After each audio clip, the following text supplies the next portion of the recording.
નમસ્કાર. આજના આ એક્સપ્લેનરમાં તમારું સ્વાગત છે. આજે આપણે એક એવી પ્રચલિત ગુજરાતી લોકકથાની વાત કરવાના છીએ જે માત્ર કોઈ સામાન્ય નીતિકથા નથી. ખરેખર કહું તો આ એક સાયકોલોજીકલ થ્રિલર જેવી છે. આ વાર્તા આપણને એ સમજાવે છે કે જ્યારે અતિશય લોભ કોઈ માણસ પર હાવી થઈ જાય ત્યારે તેના કેવા ભયંકર પરિણામો આવી શકે છે. કોઈપણ જાતના કંટ્રોલ વગરનો લોભ કેવી રીતે વિનાશ નોતરે છે તે આપણે આ કથાના માધ્યમથી બહુ જ રસપ્રદ રીતે સમજીશું. હવે જરા વિચારો, જો કોઈ તમને બિલકુલ મફતમાં કોઈ પણ જાતના પગાર વગર કામ કરી આપવાની ઓફર આપે તો તમારા મનમાં પહેલો વિચાર શું આવે? સ્વાભાવિક છે, તમને થાય કે શું આ દુનિયામાં ખરેખર કશું મફત મળે છે ખરું, રાઈટ?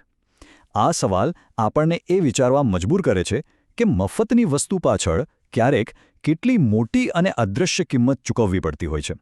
અને આ જ મનોવિજ્ઞાન, આ જ વિચારધારા આખી વાર્તાના મૂળમાં રહેલી છે. તો ચાલો શરૂઆત કરીએ ભાગ 1થી, લાલચ અને જાળ. તો વાર્તાની શરૂઆતમાં જ આપણી મુલાકાત થાય છે અમૃતલાલ સાથે. આ અમૃતલાલ એટલે એક અત્યંત કંજૂસ અને મક્ખીચૂસ જમીનદાર. પોતાના ખેતરમાં કામ કરતા મજૂરોના હિસાબમાં ગોટાળા કરવા માટે ભાઈ આખા ગામમાં જાણીતા છે. ગામમાં એમની આબરૂ એટલી હદે ખરાબ છે કે ભાગ્યે જ કોઈ એમની પાસે કામ કરવા રાજી થાય. પણ ત્યાં જ એક યુવાન જેનું નામ છે મહેશ, તે એમની પાસે આવે છે. અને મહેશ એક એવી ઓફર આપે છે ને જે માનવામાં જ ના આવે. તે કહે છે કે ભાઈ મારે કોઈ પૈસા કે પગાર નથી જોઈતો, બસ માત્ર રહેવાની જગ્યા, 2 જોડ કપડાં અને 2 ટંકનું ખાવાનું આપશો તો હું ખુશીથી તમારું કામ કરીશ. અમૃતલાલ માટે તો જાણે સામે ચાલીને લક્ષ્મી ચાંદલો કરવા આવી હોય એવો ઘાટ થઈ ગયો. હવે આ બાબતમાં થોડા ઊંડા ઉતરીએ. મહેશે મફત કામ કરવા માટે બસ માત્ર એક જ પણ બહુ જ વિચિત્ર શરત રાખી. તેણે કહ્યું, હું હંમેશા સાચું બોલીશ, પરંતુ વર્ષમાં 1 દિવસ તમારે મને જૂઠું બોલવાની છૂટ આપવી પડશે. હવે કોઈ પણ સામાન્ય અને સમજદાર માણસ હોય તેના માટે આ એક બહુ મોટી ચેતવણી, યાની કે એક રેડ ફ્લેગ કહેવાય. પણ અમૃતલાલની આંખો પર તો ધન અને લોભના એવા ચશ્મા ચડેલા હતા કે એમને આમાં કોઈ જ ખતરો ન દેખાયો. એમને એમ જ લાગ્યું કે ભાઈ એકવાર જૂઠું બોલવામાં વળી આપણું શું મોટું નુકસાન થઈ જવાનું છે, કારણ કે એમણે પોતે પણ જૂઠું બોલીને જ સંપત્તિ ભેગી કરી હતી.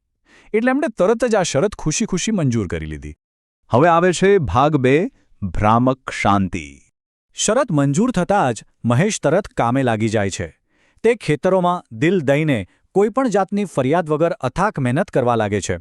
હાથમાં પાવડો લઈને તે તનતોડ મજૂરી કરે છે. જોતજોતામાં મહિનાઓ વીતતા જાય છે અને મહેશ અમૃતલાલનો સૌથી વિશ્વાસુ માણસ બની જાય છે.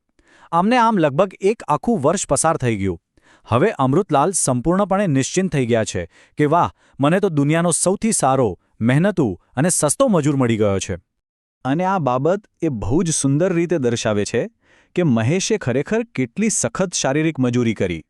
માત્ર ખેતરનું કામ જ નહીં હો, હાથમાં કુહાડી લઈને લાકડા કાપવાનું હોય કે પછી મોટો હથોડો લઈને કઠણ દિવાલો તોડવાની હોય, મહેશે ક્યારેય કામથી પાછી પાની ન કરી.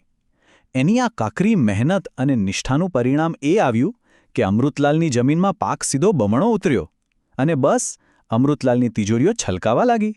હવે આ અઢળક સમૃદ્ધિ અને બમણા પાકથી હરખાઈને અમૃતલાલ અને તેમની પત્ની મંદાકિનીએ એક મોટો નિર્ણય લીધો.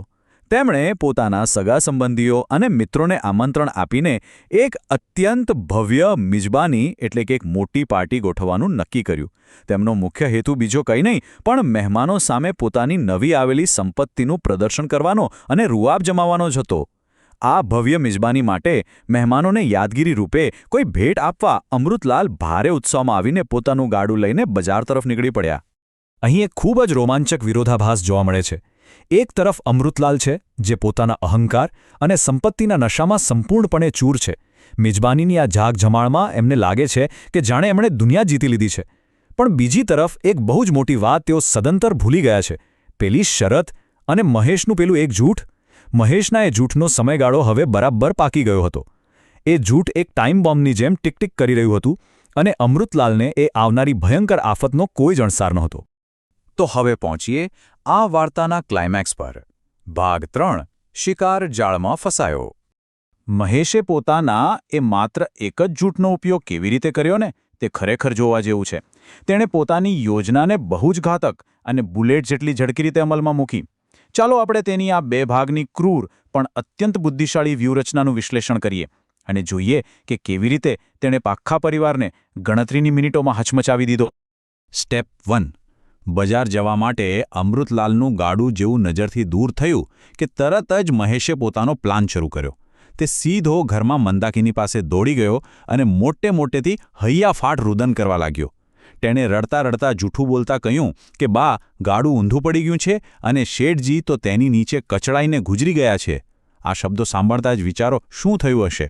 ઘરમાં જ્યાં 1 મિનિટ પહેલાં ઉત્સાહ અને આનંદનું વાતાવરણ હતું, ત્યાં એકાએક કારમો શોક ફેલાઈ ગયો. મહેમાનો સ્તબ્ધ થઈ ગયા અને મંદાકિની આઘાતમાં છાતી કૂટીને રડવા લાગી. પણ મહેશ માત્ર અહીં જ ન અટક્યો. આ એનું બીજું સ્ટેપ હતું. તે મંદાકિનીને કહે છે કે હું અગ્નિ સંસ્કાર માટે લાકડા અને મહારાજની વ્યવસ્થા કરવા જાઉં છું. એમ કહીને તે ત્યાંથી સીધો બજાર તરફ જતા અમૃતલાલના ગાળા પાસે પહોંચ્યો. એકદમ હાંફળા થઈને તેણે અમૃતલાલને કહ્યું, શેઠજી, ગજબ થઈ ગયો.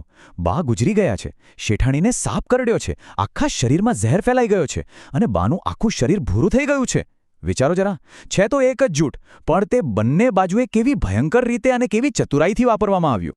તો અહીં સૌથી મહત્વનો મુદ્દો એ છે કે જ્યારે મગજમાં લોભ પ્રવેશે છે ને, ત્યારે બુદ્ધિ અને તર્ક સંપૂર્ણપણે બારીની બહાર ફેંકાઈ જાય છે. આ એક જ સુનિયોજિત જૂઠના તાત્કાલિક પરિણામો તમે જુઓ. એક તરફ મંદાકિની આક્રંદ કરી રહી છે અને પોતાના પતિના અંતિમ સંસ્કારની તૈયારી કરે છે, તો બીજી તરફ અમૃતલાલ પર જાણે આભ તૂટી પડ્યું છે અને તે ગાડું પાછું ફેરવીને રડતા રડતા ઘરે દોડી રહ્યા છે. મહેમાનો વચ્ચે પેલી ભવ્ય મિજબાની સંપૂર્ણપણે બરબાદ થઈ ગઈ. અમૃતલાલે જે મજૂરીને સૌ મફત સમજી હતી, તેણે આખા પરિવારને ક્યારેય ન ભૂલી શકાય એવો વિનાશક ભાવનાત્મક ફટકો આપ્યો. અંતમાં આ સમગ્ર ઘટના આપણને એક ખૂબ જ ઊંડા અને ગંભીર વિચાર તરફ દોરી જાય છે. અનિયંત્રિત લોભની સાચી કિંમત આખરે શું હોય છે?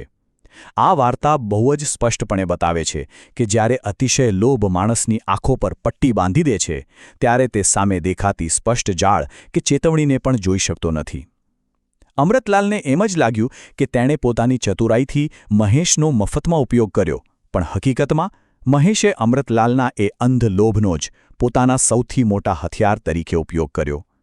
આશા છે કે આજના આ એક્સપ્લેનરથી તમને આ પ્રાચીન વાર્તાની સાયકોલોજીકલ ઊંડાણ સમજવામાં ખૂબ મજા આવી હશે.